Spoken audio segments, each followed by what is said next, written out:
Nama saya Muhammad Hazaika bin Ismail, nombor metrik 22100808 daripada jurusan Pertahanan dan Keselamatan Islam. Tajuk yang akan dibincangkan oleh saya ialah pemandangan manusia. Definisi pemandangan manusia. Pemandangan manusia adalah perdagangan dan perniagaan yang melibatkan pergerakan atau migrasi manusia secara haram, termasuk aktiviti buruh secara sah dan secara paksa. Secara khususnya, pemandangan manusia seperti perhambaan, pelacuran dan buruh paksa. Okey, kita pergi kepada punca berlakunya pemandangan manusia. Punca yang pertama ialah faktor kemiskinan. Punca yang kedua ialah permintaan tenaga buruh yang tinggi. Punca yang ketiga ialah penguatkuasaan undang-undang yang lemah. Punca yang keempat ialah keuntungan yang lumayan daripada aktiviti perdagangan manusia. Punca yang pertama ialah kemiskinan. Kemiskinan merupakan salah satu punca berlakunya kegiatan perdagangan manusia. Kemiskinan di negara asal membuatkan mangsa berusaha mengubah taraf hidup. Antara cara yang boleh diambil oleh mereka adalah dengan berhijrah dengan yang lebih maju dan banyak peluang pekerjaan untuk berhijrah ke negara yang lebih maju. Mereka perlu berusaha dengan pihak-pihak tertentu. Pada masa yang sama, terdapat pihak yang cuba mengambil kesempatan seperti agensi perekrutan. Agensi ini membawa migran ke negara lain dan memaksa migran menjadi buruh paksa atau pelacur. Punca yang kedua ialah permintaan tenaga buruh yang tinggi. Permintaan tenaga buruh yang tinggi di sebuah negara mendorong berlakunya kegiatan perdagangan manusia. Pihak sindiket perdagangan manusia mengambil kesempatan ini dengan membekalkan buruh untuk mengaut keuntungan. Sindiket-sindiket ini menyamar sebagai agensi pekerjaan untuk membantu buruh asing. Namun, mereka mengeksploitasi buruh-buruh tersebut. Akibat kelemahan daripada sistem perundangan, buruh-buruh tersebut akan dipaksa bekerja dengan upah tidak setimpal. Hal ini menunjukkan bahawa hak asasi mereka sebagai manusia telah dirampas. Seterusnya, punca yang ketiga ialah keuntungan yang lumayan daripada aktiviti perdagangan manusia. Keuntungan yang lumayan hasil aktiviti perdagangan manusia mendorong kegiatan ini terus berleluasa. Sikap materialistik menjadi pihak sindiket hilang peri kemanusiaan. Mereka sanggup mengeksploitasi orang yang memerlukan pekerjaan dengan memberikan kerja-kerja seperti buruh kasar atau pelacur. Punca yang terakhir ialah penguatkuasaan undang-undang yang lemah. Penguatkuasaan undang-undang yang lemah membuatkan kegiatan ini semakin berleluasa.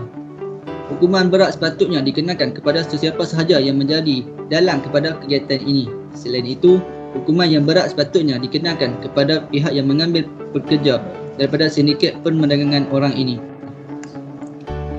Seterusnya kita pergi kepada kesan terhadap mangsa. Kesan yang pertama ialah kemurungan. Kesan yang kedua ialah meneruskan kegiatan pelacuran. Kesan yang ketiga ialah kecacatan fizikal. Kesan yang keempat ialah kehamilan remaja dan pengguguran.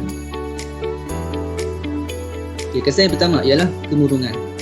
Mangsa akan menjadi murung apabila beliau dipaksa untuk membuat kerja yang tidak diminati. Seterusnya, selain itu, perasaan emosi juga akan terganggu. Kesan yang kedua ialah meneruskan kegiatan pelacuran. Mangsa sukar untuk meninggalkan kegiatan pelacuran kerana sudah terbiasa dalam kancah pelacuran. Hal ini akan mengakibatkan pelbagai penyakit akan dihidapi. Kesan yang ketiga ialah kehamilan remaja dan pengguguran. Pada masa kini, banyak remaja mengalami kehamilan kerana akibat daripada perdagangan manusia.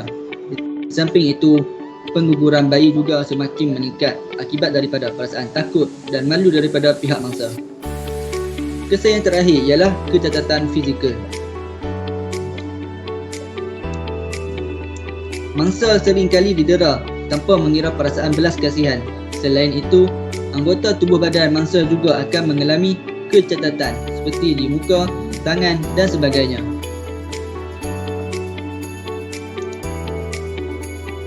Seterusnya, kita pergi kepada langkah untuk mencegah. Langkah yang pertama ialah kafalan sepadan yang ketat. Pihak berkuasa perlu menutup segala laluan tikus di setiap sempadan negara agar jenayah ini tidak dapat dijalankan dengan sewenang-wenangnya. Seterusnya, mencegah rasuah di kalangan penjawat awam. Punca utama perdagangan manusia berlaku di negara kita berleluasa adalah daripada kegiatan rasuah. SPRM perlu mengambil berat hal ini dengan memberi tindakan yang tegas kepada penjawat awam yang terlibat dalam kegiatan rasuah ini. Langkah yang ketiga ialah peranan ibu bapa. Ibu bapa perlu memantau segala aktiviti anak-anak, sama ada anak itu sudah dewasa maupun masih kecil. Dengan pengawasan daripada ibu bapa, sedikit sebanyak akan membendung jenayah ini daripada terus berleluasa. Langkah yang keempat ialah peka dengan maklumat semasa. Semua masyarakat perlu peka dan alert dengan maklumat semasa berkaitan jenayah pemandangan manusia di negara kita dan di luar negara. Langkah yang terakhir ialah mengadakan kempen kesedaran. Kempen kesedaran ini penting untuk diadakan di setiap daerah kawasan masing-masing supaya masyarakat dapat mengetahui betapa kesan buruknya dengan jenayah perdagangan manusia ini. Oleh itu, jenayah perdagangan manusia ini akan dapat dibendung sekiranya masyarakat dapat mengetahui tentang kesan-kesan buruknya. Inilah sedikit sebanyak daripada pembentangan saya berkaitan dengan jenayah perdagangan manusia. Sekian, terima kasih.